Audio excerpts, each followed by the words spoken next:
Good morning. Good morning and welcome to the Unitarian Universalist Congregation of Greater Naples. My name is Tony Fisher. I gratefully serve this congregation as its minister. I'm in my 7th year here and just feel like this is the most wonderful group of people, a great community. So we welcome you into this space. As usual, I'm also grateful to have with us this morning John Forsyth, our tech chair in the AV room. And today we have Ruben Moya, who is at the controls with Daniel Goodset out this week. I'm grateful to have Abby and Sean Allison here, our new music co-directors, who will bring you the music today. And I am especially grateful this morning to have our UUCGN treasurer, Mike Kirko, here to give the welcome. So, Mike.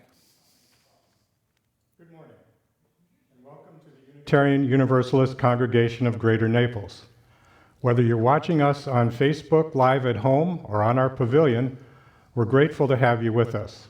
And we're no less grateful if you found another time to watch the recorded service on Facebook or YouTube. I'm Mike Kirko, and I'm serving as board member and treasurer of the congregation once again this year. A few words about finances. These are unprecedented times that challenge each of us and also present unusual financial operating conditions for this congregation for the second year.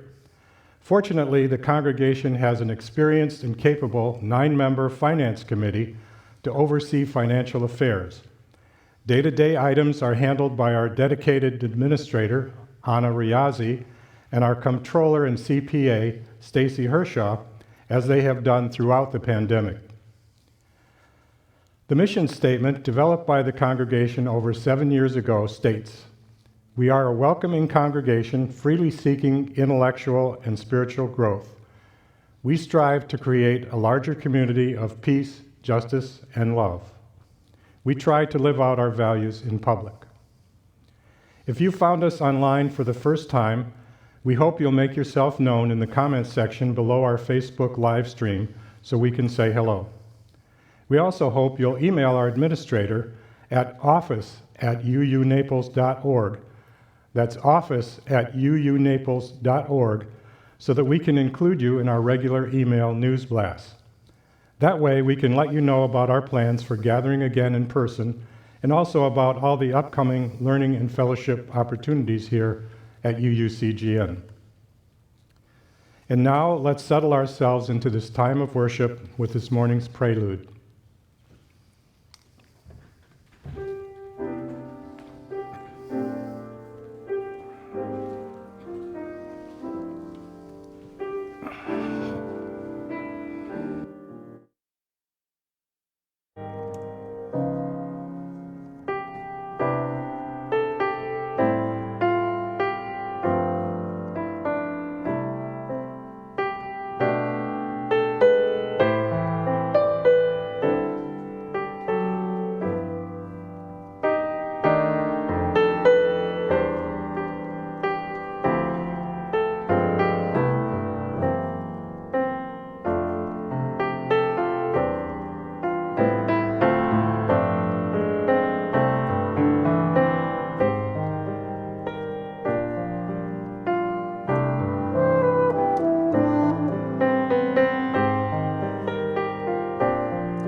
A chalice is lit in our midst, a ritual repeated in over 1,000 Unitarian Universalist congregations across the United States and the world every Sabbath. A chalice which serves as the symbol of our liberal faith, a faith built on the foundations of freedom, reason, and welcome, a faith sustained by acts of kindness and justice, a faith that envisions a world flourishing with equal opportunities for all, a faith that demands the living out of goodness, a faith that requires thoughtfulness, a faith of wholeness. The tiny flame we kindle represents the spark of all these things within each one of us and within all of us as it connects us in community. Let's join in sharing the chalice lighting response you'll find on your screen. May this flame stir our hearts and remind us of our mission to be truly welcoming, to grow in mind and spirit, and to widen the circle of peace, justice, and love.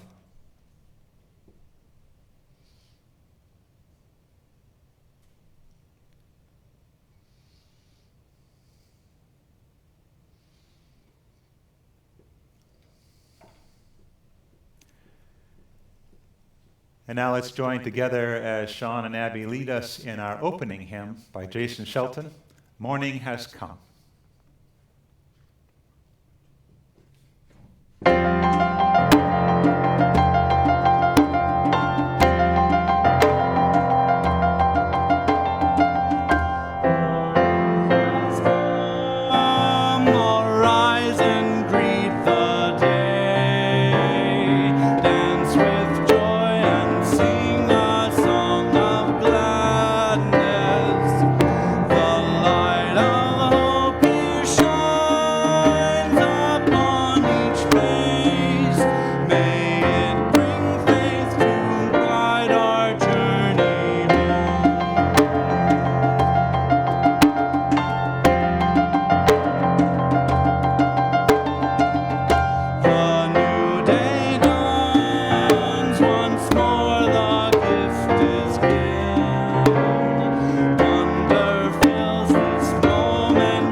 Thank you.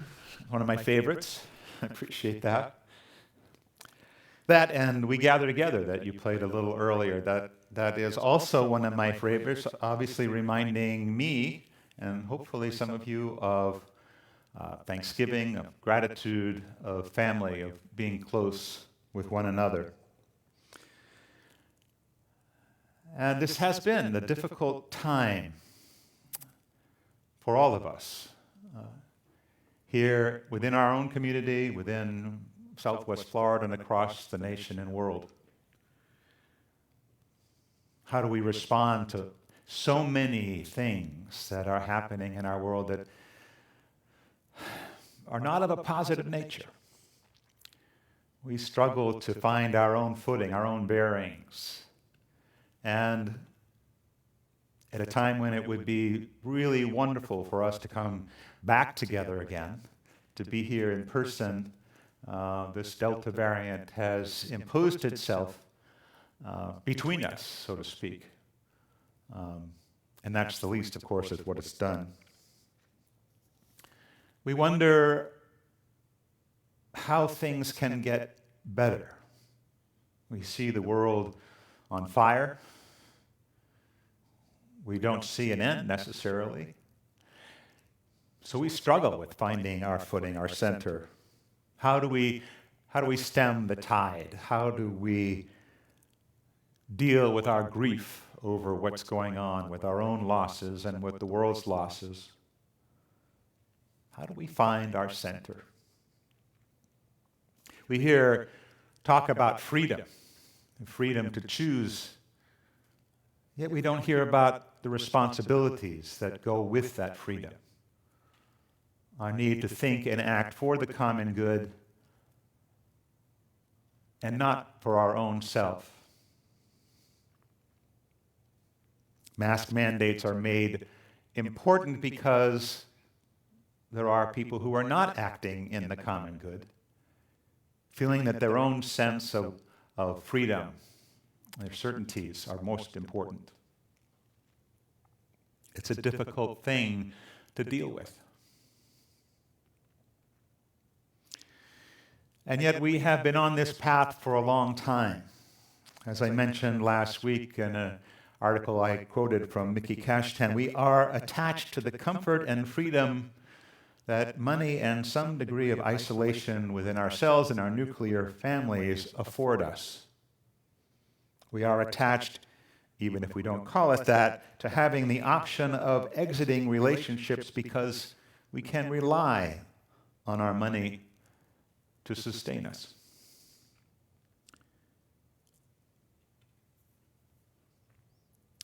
We realize, I think, more and more each day that we are in need of community. And as we move forward, is there any thought that we might need it any less? Despite our individualistic tendencies, we are at our best and our strongest when we lean into relationship, when we think about life as something beyond the zero-sum game. In our time, in these days, there's great anxiety because I think we are trying to find that center. We're trying to find out what matters most to us, what's most worthy of our loyalty, which people deserve our trust, or who are the people or the institution or causes that we might want to be faithful with. The Unitarian Universalist Congregation of Greater Naples is not a club, and contrary to what many would probably like, we're not constituted as an ethical society. We are a faith community, a Unitarian Universalist community, and if we want to have any integrity as a community, we have to have something that we agree on that binds us together in some ways and allows us to restore connections when they're broken. And because we are all human beings with weaknesses and passions and hearts and minds, we sometimes get ahead of ourselves or make mistakes that need to be responded to and repaired. Our seventh principle says that we are part of an interdependent web of all existence. And that interdependence is critical to our Unitarian Universalist ideals, as is our first principle, the inherent worth and dignity of every person. You can hear in those two principles the tension between individuality and our interdependence. So that's what we're talking about today. Our interdependence, our need for one another, and how we do bind ourselves each to the other. Framed from the Buddhist perspective, in the words of Buddhist monk, activist, and teacher Thich Nhat Hanh, it might sound like this. You are me, and I am you. Isn't it obvious that we are? You cultivate the flower in yourself so that I will be beautiful. I transform the garbage in myself so that you will not have to suffer. I support you. You support me. I am in this world to offer you peace. You are in this world to bring me joy. Let's take a breath and center ourselves with our hymn this morning, When Our Heart is in a Holy Place.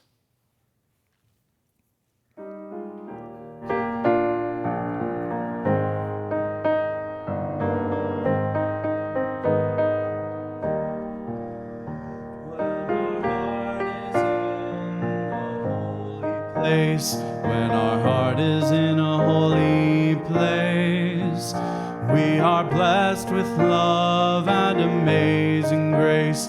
When our heart is in a holy place, when we trust the wisdom in each of us, every color, every creed and kind, and we see our faces in each other's eyes, then our heart is in a holy place. When our heart is in a holy place, when our heart is in a holy place, we are blessed with love and amazing grace. When our heart is in a holy place, when we tell our story from deep inside, and we listen with a loving mind, and we hear our voices in each other's words, then our heart is in a holy place. Then our heart is in a holy place.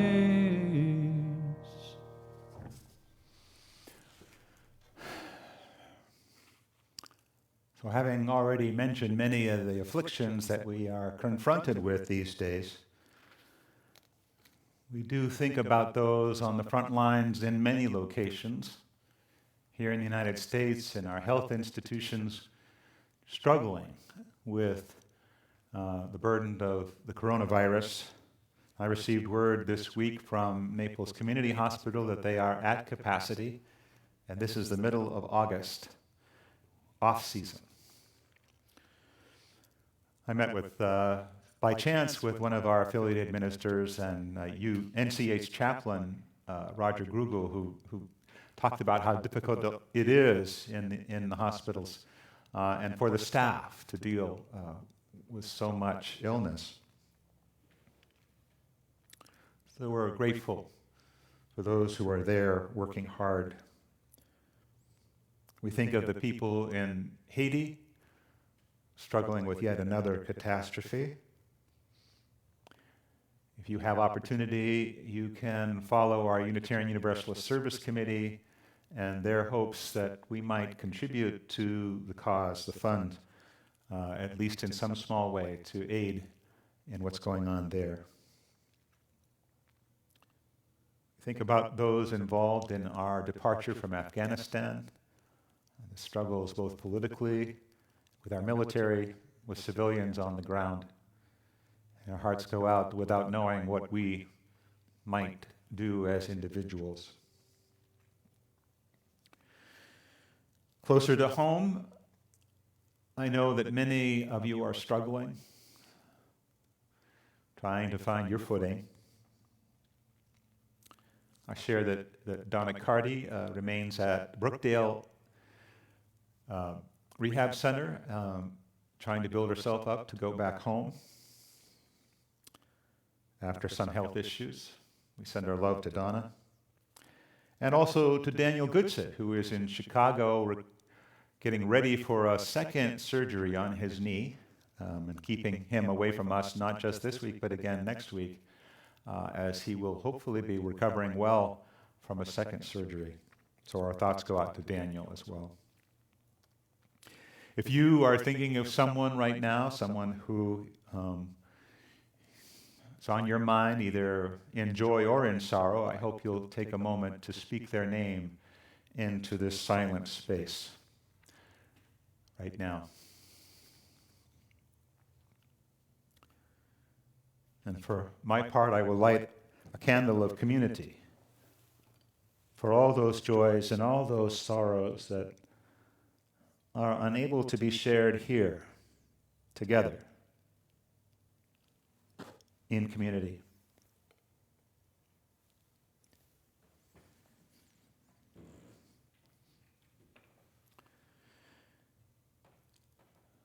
If you have something you'd like to share with the whole congregation, specifically, I hope you will send me an email at minister@uunaples.org or to our administrator, Anna Riazzi, at office@uunaples.org, and we'll make sure that we get that out to the congregation. We apologize for not getting a caring corner out this past week.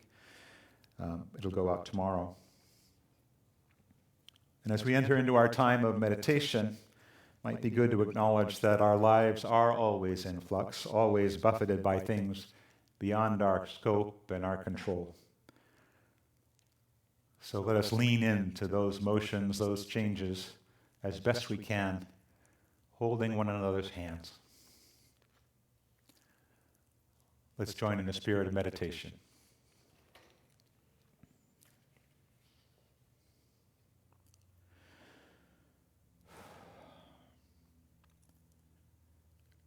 Spirit of life and love,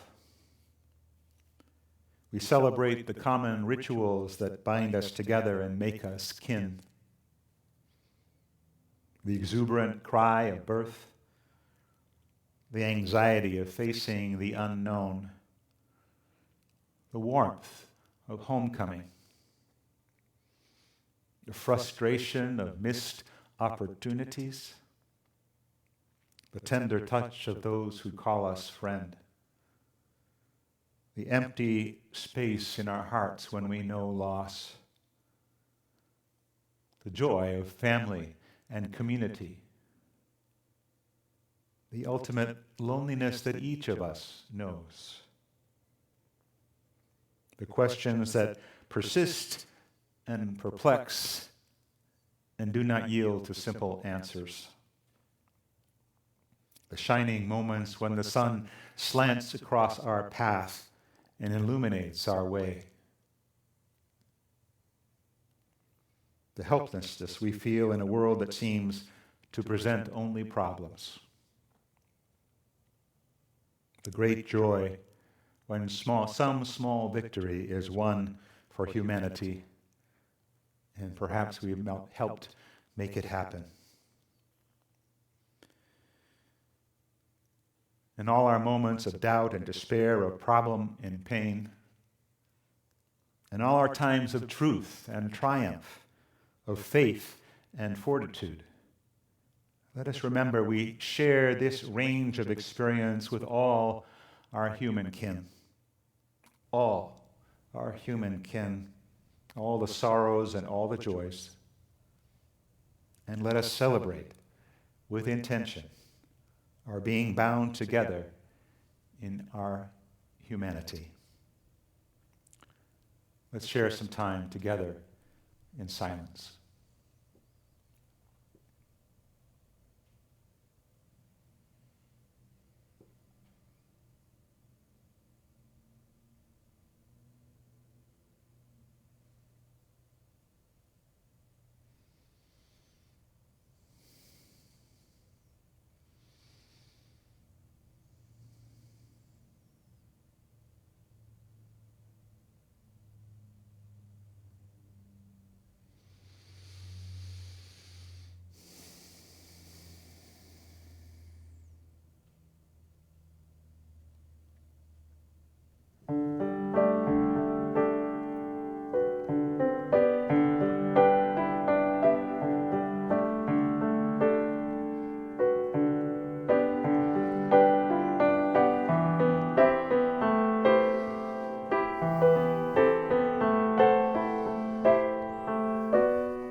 In 2001, Reverend Alice Blair Wesley gave a series of lectures about the history of our Unitarian Universalist covenantal tradition.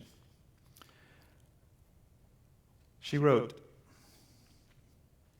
"We Unitarian Universalists are part of a very long story of many, many people who, in the middle of the complex situations they were born into, at some point, fervently declared, 'There are things in this story that are not as they should be. There is a better way. And some of us, by God, are going to covenant to find and live out simpler, saner, more natural, holier ways of love.'" Unitarian Universalists derive from a long, tangled line of religious reformers. Maybe tangled is not the right word, she writes. But for sure, the plot lines of our story, of how our Unitarian Universalist churches came to be as they are now, those plot lines are complex. We UUs are a liberal people over on the left of the free church tradition. The root idea of our entire tradition is the covenant. A covenanted free church is a body of individuals who have freely made a profoundly simple promise. A covenant. We pledge to walk together in the spirit of mutual love. The spirit of love alone is worthy of our ultimate, our religious loyalty. So we shall meet often to take counsel concerning the ways of love, and we will yield religious authority solely to our own understanding of what those ways are, as best we can figure them out, or learn them, or remember them together. The history of our covenantal faith is, as Alice Blair Wesley says, long and complex. Quite simply, those churches who were gathered in New England during the 1600s following the Great Migration chose to gather in the spirit of freedom and not by creed, not binding themselves together in a specific creedal statement, but in the understanding of an individual relationship with God, and that together as community they would walk together in the spirit of love, and they had long conversations about what that meant. In their situation, they saw the covenants that they created reflecting those of the covenants that the people of Israel had with God. Or, as well, the new covenant that Jesus created with his disciples and those who followed. And they saw in their experiences the hardship of both the ancient Jews and the early churches of the first and second centuries. They did, unfortunately, feel that they were the chosen people, and as such, did abuse their presence here in the United States and the colonies. A subject for another time. Many congregations gather in different ways. With or without the impetus of their professional staff, a number of congregations adopt an aspirational covenant. Something like what I experienced with the church in which I grew up, and which Anne joined me in Lexington, Massachusetts, where we would recite every week, as you've heard before. Love is the doctrine of this church. The quest for truth is its sacrament, and service is its prayer. This is our great covenant, to dwell together in peace, to seek the truth in love, and to help one another, to the end that all souls shall grow into harmony with the divine. It is a beautiful statement, one that is spoken in many Unitarian Universalist congregations across the United States. But What it lacks is a deep connection of each individual person in that congregation to the statement itself.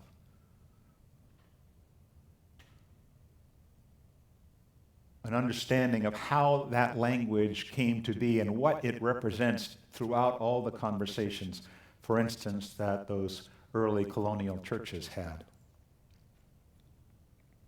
We might nod our heads and say that it sounds beautiful, but does it connect to something more deep and to a connection across the pews? Martin Buber once said that we are a promise-making, promise-keeping, promise-breaking, promise-renewing creature. And that is what covenant is all about. Understanding our humanness, understanding that we do need to bind ourselves together by promise, that we will make mistakes, and that we do need some way to reconcile. And that is what covenant is all about. This congregation is gathered around the idea of both membership and mission. Our mission, as strong as the wording is, was developed over 7 years ago by a certain good percentage of this congregation who were involved in a weekend workshop and created this beautiful language of our mission. We are a welcoming congregation, freely seeking intellectual and spiritual growth. We strive to create a larger community of peace, justice, and love. But since that time, our membership has turned over considerably. And now there are a majority of folks in the congregation who do not have a direct relationship with that statement. Unitarian Universalist congregations need to find themselves in each moment. And I believe that this moment in time is one such moment. How might we move forward together, intentionally, in our own time, in this moment? Can we commit to something positive, meaningful, and potentially powerful for each of us and all of us? Question of the day. Today's musical response, created by Sean and Abby, is inspired and incorporates some words by Langston Hughes in his poem, Freedom's Plow.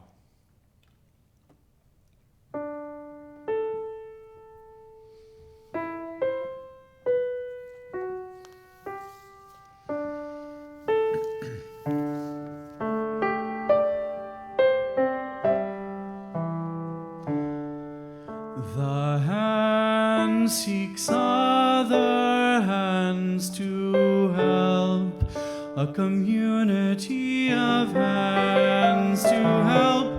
Thus, the dream becomes a community dream,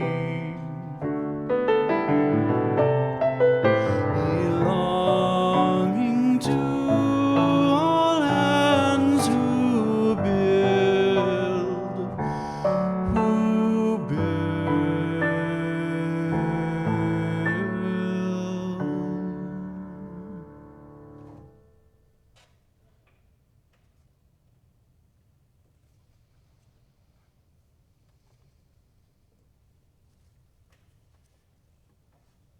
2017, as a member of the Unitarian Universalist program leaders of the Unitarian Universalist College of Social Justice, I gathered with those 20-plus people from around the country who facilitated workshops and immersion trips on behalf of our association.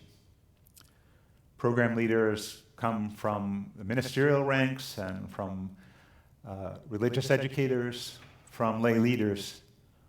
And there are, as I said, about 23 or 24 members of the program leader group. And as with many different groups across Unitarian Universalism and other institutions, when we gather, we create a covenant. But in 2017, something really remarkable happened. And as we began to create our behavioral covenant, how will we work and act with each other on this particular retreat? we began to explore the language of that behavioral covenant and consider more deeply what each phrase meant. It was a powerful experience, not only because we deepened into language and it deepened into understanding of how we wanted to be with one another,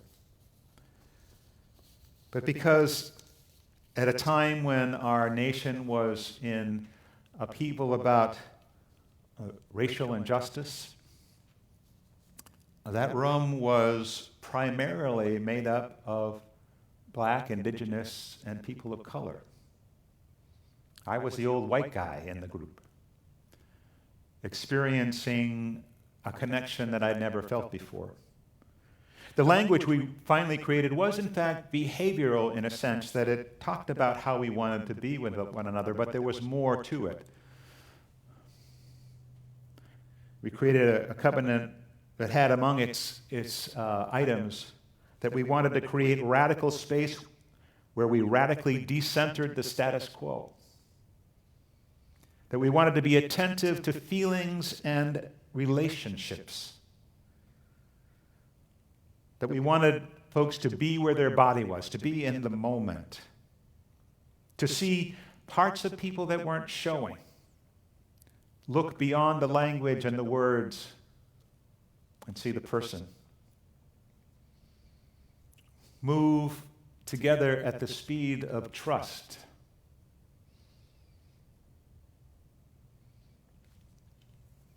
It was a remarkable experience.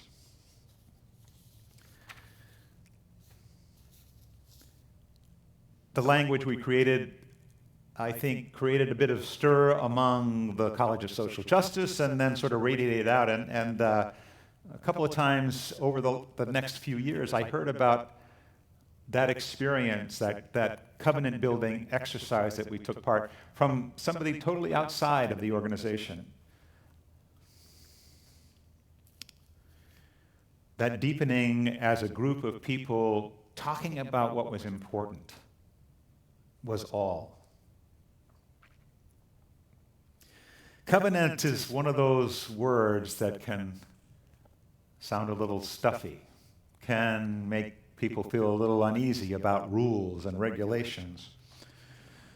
But when you unpack its practices, it offers a whole vision of how we can live in this complicated, beautiful, and broken world together.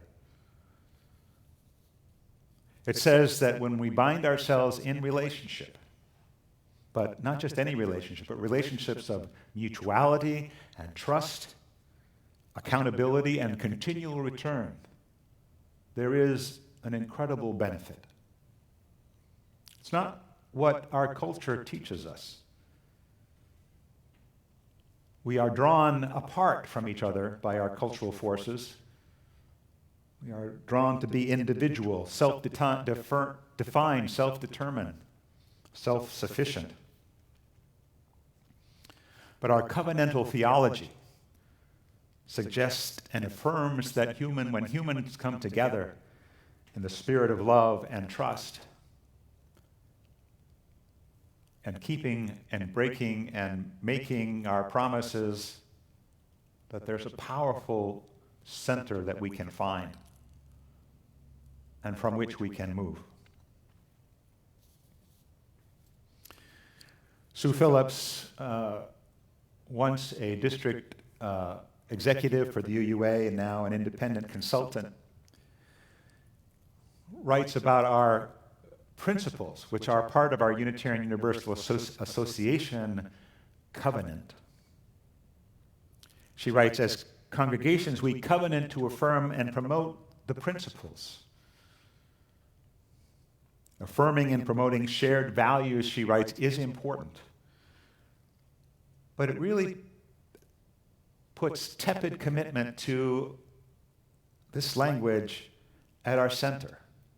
And it asks not a lot of us, except maybe we put those words on the wall. And this in itself is not covenanting. The act of creating those principles was, in fact, a national covenanting experience. but each and every individual congregation needs to find their own language, their own center. She writes, modern Unitarian Universalism has never asked our people to covenant deeply with one another. We've not shared a vision of covenant and what it might be that invites people into manifest relationship with one another. Covenant has to be more than an echo of some affirmational language. It has to be activated intentionally in group settings for the full power of liberal religion to be realized and revealed.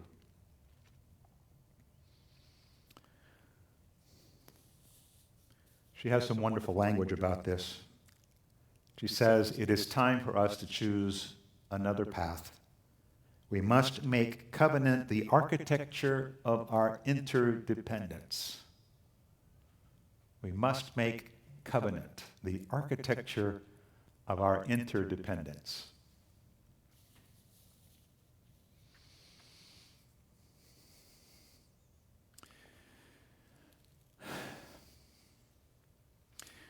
Our forebears in their small village communities in New England first established a certain understanding of how they were going to come together to talk about creating a church.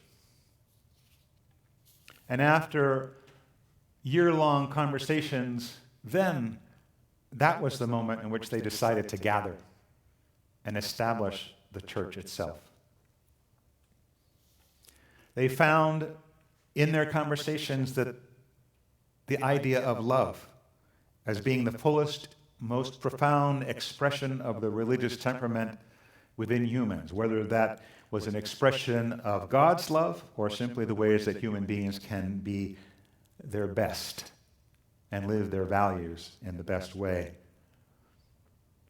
That expression, that understanding that walking in the spirit of love was fundamental to how they wanted to gather, and all the other language fell from that.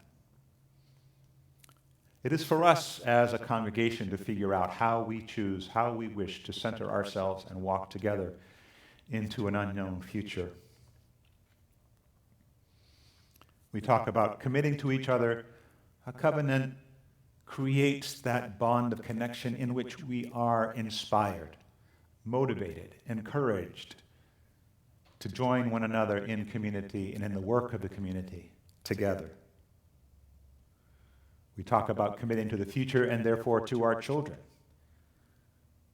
And I don't mean in a vague metaphorical way that we support our children, of course. I mean committing to their religious exploration, to their building of themselves and a critical understanding of how to look at the world, how to find goodness where it exists, and how to center that. I believe if we are to survive as Unitarian Universalists across the nation or even within this congregation, if we are to survive in the long run, we have to work intentionally to counter the forces of individual isolation and institutional stagnation. We've got to revitalize what connects us as individuals in community. Community as our hope for the future. We come to Unitarian Universalism to help us navigate and withstand all that alienates us from meaning and connection. What I suggest is for us to consider putting covenant back at the center of our community, of our congregation, of our relationships, giving us a powerful way to claim and be claimed by community. So may it be.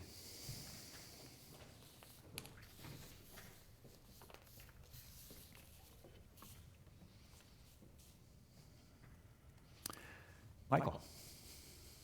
As we consider today's message, Let us also take the time to give thanks for this congregation and all that it does. The morning's offering will be gratefully received. If you're at home, the information you need to donate is on the screen.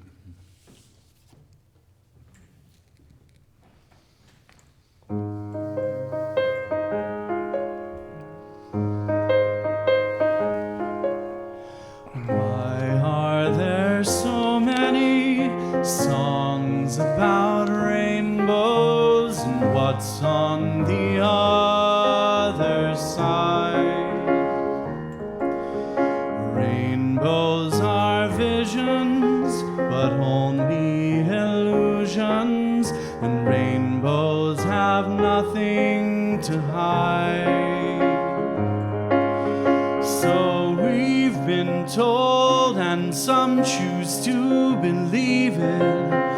I know they're wrong, wait and see.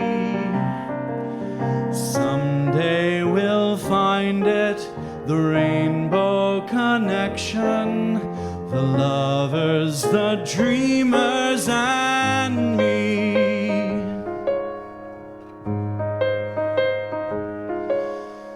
Who said that every wish would be heard and answered when wished on the morning star? Somebody thought of that, but someone believed it. Look what it's done so far. What's so amazing that keeps us stargazing? And what do we think we might see? Someday we'll find it, the rainbow connection, the lovers, the dreamers, and me. All of us under its spell, we probably magic. Have you been half asleep? And have you heard voices? I've heard them calling my name. Is this the sweet sound that calls the young sailors? The voice might be one and the same. I've heard it too many times to ignore it. It's something that I'm supposed to be. Someday we'll find it, the rainbow connection, the lovers, the dreamers, and me. La da da dee da da do. La la da da da de da do.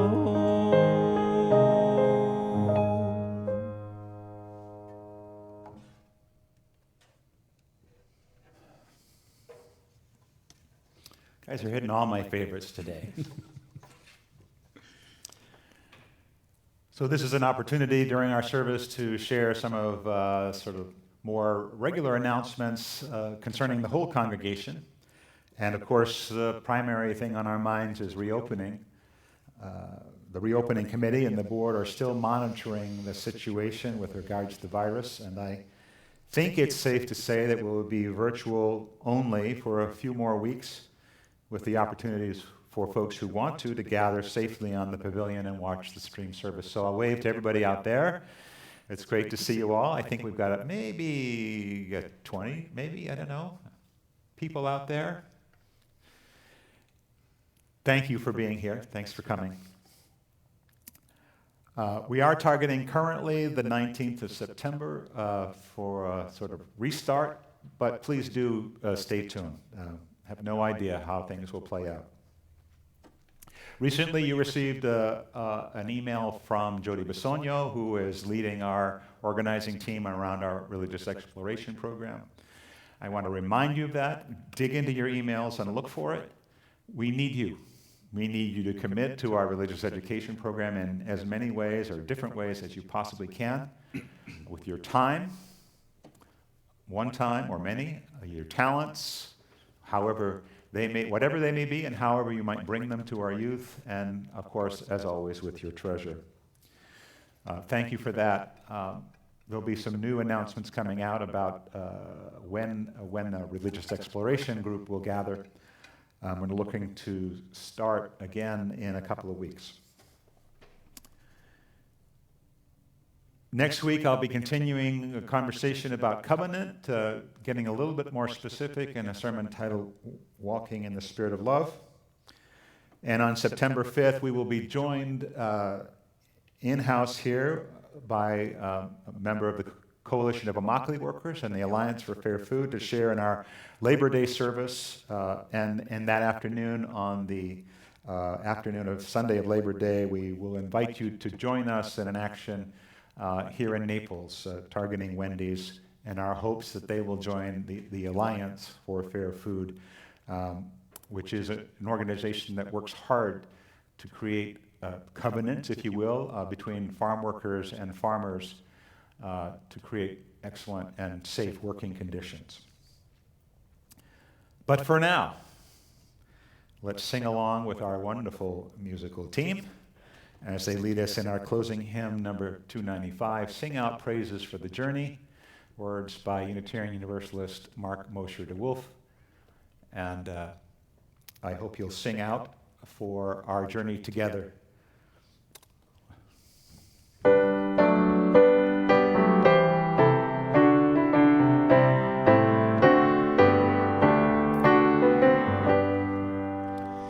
Sing out praises for the journey, pilgrims we who carry on, searchers in the soul's deep yearnings, like our forebears in their time. We seek out the Spirit's wholeness in the endless human quest. Look inside your souls, the kindling of the hearth fire pilgrims new. Find the Spirit always restless, find it in each mind and heart. Touch and hold that ancient yearning, kindling for a new-found truth. Stand we now upon the threshold, facing futures yet unknown. Earth behind us, wayside hostel, built by those who knew wild roads. Guard we ere their sacred embers, carried in our minds and hearts.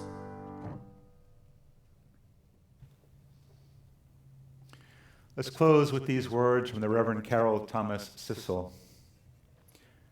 Let peace reside in your heart. Let grace be spread in the world by your caring hands. Let love spill from your mouth whenever you speak. Move from this space, carrying with you the blessings and responsibilities of living in community. And remember, you are never, ever on this journey alone. Amen. Ashe. Shalom. Blessed be.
Thank